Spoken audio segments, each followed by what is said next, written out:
For half a century, a legend has persisted about a single episode of Columbo, kept under lock and key. The story goes that it was written, it was cast, but it never, ever aired. Why? Because network executives at NBC supposedly believed the script was so dark and its killer so disturbing that it would have sent a shockwave through American living rooms. This is the story of the Columbo episode they say was forced into a vault. On American television in the 1970s, there were rules. Good guys were good, bad guys had their reasons, and justice was always served by the end of the hour.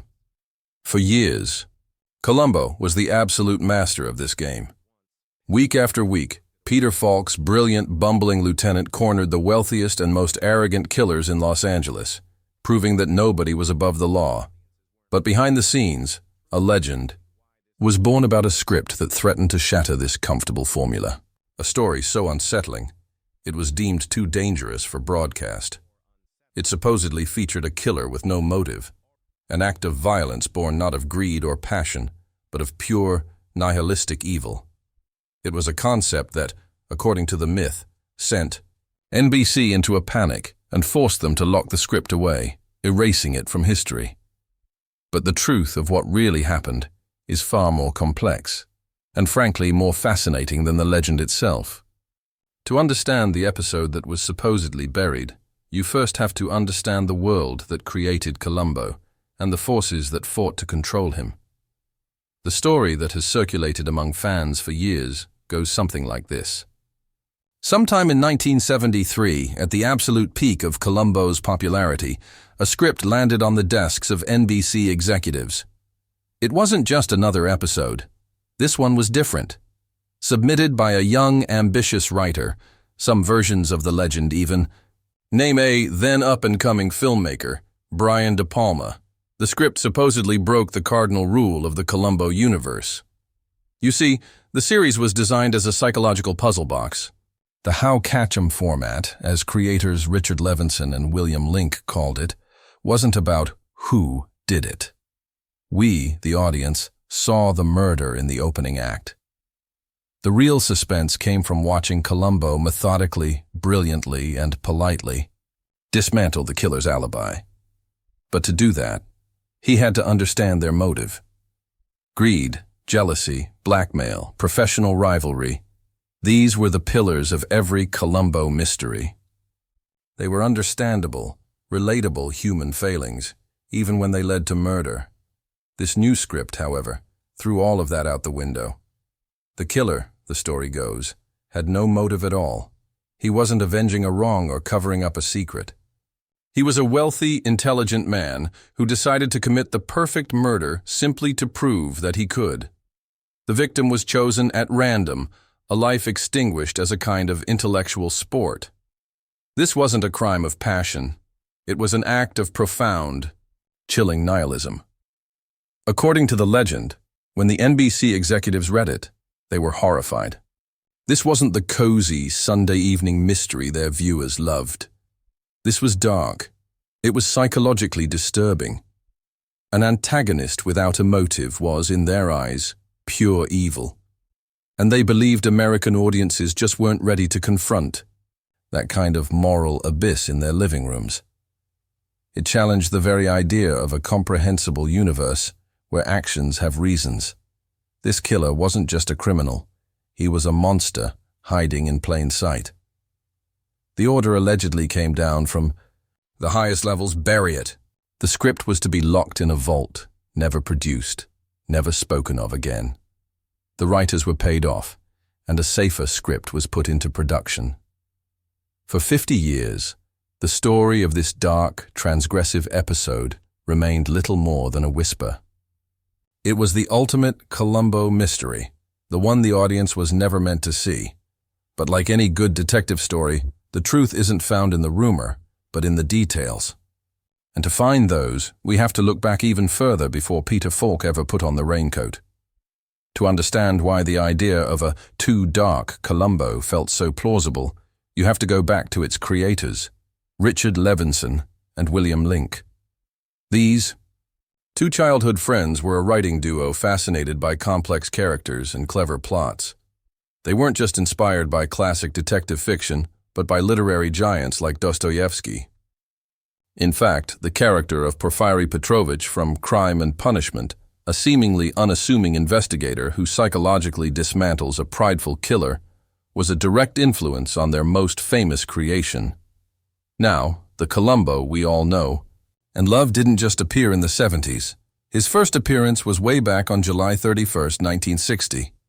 Levinson and Link penned an hour-long mystery for the Chevy Mystery Show titled Enough Rope. The plot is strikingly familiar. A brilliant psychiatrist murders his wife and uses his mistress to create a perfect alibi, and the detective on the case. A rumpled, persistent police lieutenant named Columbo, played for the first and only time by a character actor named Bert Freed. This proto-Columbo was rough around the edges. Freed played him as a more straightforward, clever cop. He had the cigar and the shabby suit, but he lacked the gentle mannerisms and feigned confusion that Peter Falk would make so iconic. Still, the core concept was there. The inverted mystery, the class warfare between the working-class cop and the wealthy murderer, and a detective who weaponized humility. The story didn't die there. Levinson and Link adapted Enough Rope into a stage play called Prescription Murder. It toured in 1962 with veteran actor Thomas Mitchell playing the lieutenant. The play was a hit, but tragedy struck when Mitchell passed away during the tour. Hollywood, however, had taken notice. In 1968, Universal adapted the play into a TV movie. Bing Crosby was offered the role but famously turned it down because it would interfere with his golf game. But a younger actor, Peter Falk, got his hands on the script and immediately knew he was born to play the part. He told producers he would kill to play that cop. That 1968 movie was a smash hit. Falk's Columbo was a revelation. He took the foundation and built a cathedral on it. He added the pauses, the fumbling for a notepad, the stories about his wife, and that glass eye that gave him a slightly disarming, unpredictable gaze. This wasn't just a detective. He was a fully formed, deeply eccentric, and utterly brilliant human being. He was the perfect weapon against killers so blinded by their own arrogance they couldn't see the genius hiding behind the shabby raincoat. When NBC launched the NBC Mystery Movie in 1971, Columbo was its anchor. The show immediately defied TV conventions. Viewers sometimes had to wait 20 or 30 minutes for Columbo to even show up. This drove network executives mad, but Falk, Levinson, and Link stood their ground, threatening to quit before they'd change the formula. Their gamble paid off. The show became a cultural phenomenon. It was a ratings juggernaut and a critical darling, a well-oiled machine. So, what's the real story here? Why would anyone mess with a formula that was working perfectly? Did the network really get spooked and bury a script? This is the point in a Columbo episode where the lieutenant, after listening patiently to the killer's flawless story, returns with a polite, "Just one more thing." That one thing is always a loose thread. And when you start pulling on the thread of the buried episode legend, the whole story starts to unravel in a fascinating way. For years, the story of the motiveless killer persisted as oral history, on fan forums and in YouTube comments. But when researchers and TV historians started digging into the official production archives, the scripts, the network memos, they found, well, nothing. There is no credible documented evidence of a script with this specific plot being formally submitted and then buried by NBC in 1973. The paper trail just isn't there. So, was the story a complete fabrication? Not exactly. Like most enduring legends, it's a mashup of several different truths. The first and most important piece of the puzzle is the title often attached to this mythical episode, Enough Rope. As we now know, Enough Rope wasn't a lost episode from the 70s. It was the original 1960 teleplay that introduced Columbo. That teleplay does have a darker, grittier feel than the later series. So the seed of a darker Columbo did exist, but it was from 1960, not 1973. The second piece of the puzzle involves an actual, unproduced script from 1973.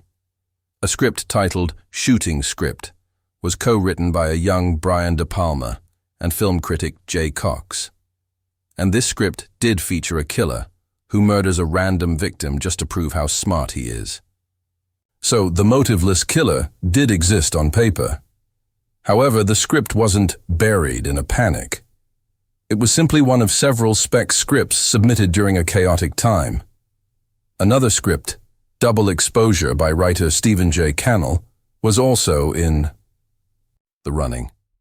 Cannell's script was deemed faster and cheaper to shoot, and in the high-pressure world of network TV, that's what mattered. De Palma and Cox's script was shelved not for being too controversial, but for mundane, practical production. Reasons. It was a casualty of logistics, not censorship. Over time, these two separate stories, the name of the original 1960 Proto-Columbo, Enough Rope, and the plot of the unproduced 1973 De Palma script, seem to have merged in the collective memory of fans.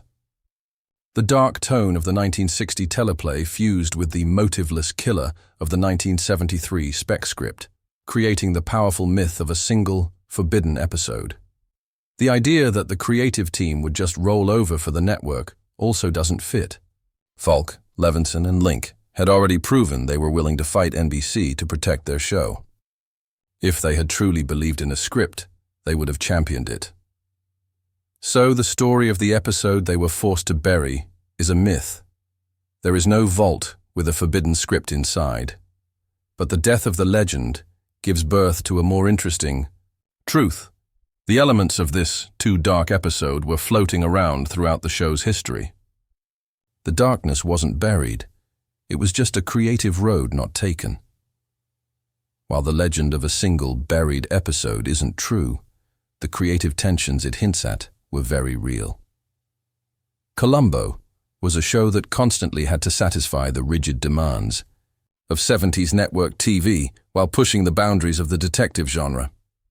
And when the show strayed too far from its core identity, it sometimes stumbled. The classic era of Columbo ended in 1978, but in 1989 he returned on ABC. The TV landscape had changed, and the revival series often struggled to recapture the magic. These later episodes became a testing ground for more outlandish concepts, some of which prove that maybe those old NBC executives had a point about what the Columbo formula could handle. Perhaps the most infamous example is the 1992 episode, No Time to Die. This one shattered the format completely. There's no murder in the opening.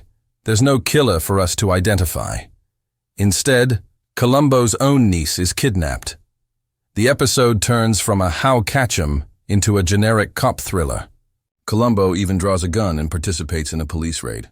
For many fans, it's considered the worst episode ever, a fundamental misunderstanding of what made the character great. Other episodes from the revival era also took strange turns.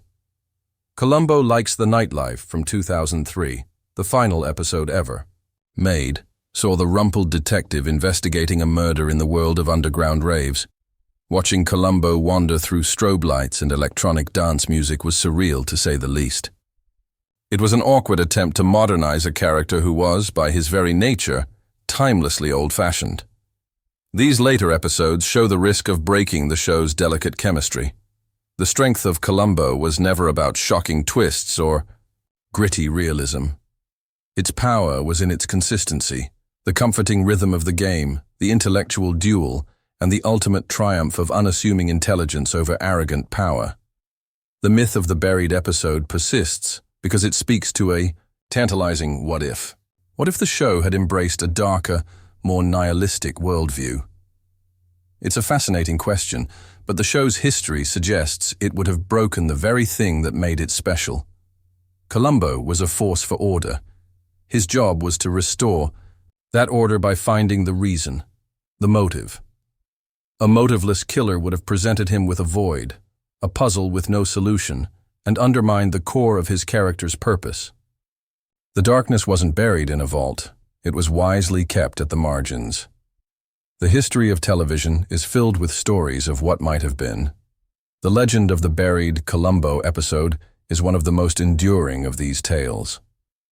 It reminds us that behind every classic show is a series of choices, battles, and happy accidents that create the final product we love. What do you think? Could classic Columbo have handled a motiveless killer, or were the powers that be right to be cautious? Let us know in the comments. And if you enjoyed this investigation, be sure to subscribe for more deep dives into the secret history of Hollywood. In the end, the tale of the Columbo episode they were forced to bury isn't a story of censorship, but of mythology. It's a testament to the show's power that fans could imagine a story so potent it had to be hidden from view. The legend is, in its own way, the ultimate tribute. It imagines a mystery so profound that it became a mystery in itself. While there was no secret cabal of executives burying a dangerous script, the real story is perhaps more satisfying. The darkness the legend speaks of was there in the show's DNA from its first appearance in 1960. The idea of a killer acting out of pure ego was tested in unproduced scripts, and the boundaries of the format were pushed and sometimes broken in the show's later years. What we're left with is the character himself. Lieutenant Columbo, the unassuming hero in the crumpled raincoat, was television's great equalizer. He was a quiet, persistent force of decency who reminded us that no amount of wealth or power could place someone beyond the reach of a simple, nagging question. He never needed to confront a motiveless killer, because his true purpose was to expose a very human evil. The arrogance of those who think they're clever enough to get away with murder. And in that mission, he never failed. The greatest mystery of Columbo wasn't in a buried script. It was in the brilliant, unassuming, and unforgettable mind of the man who always had just one more thing.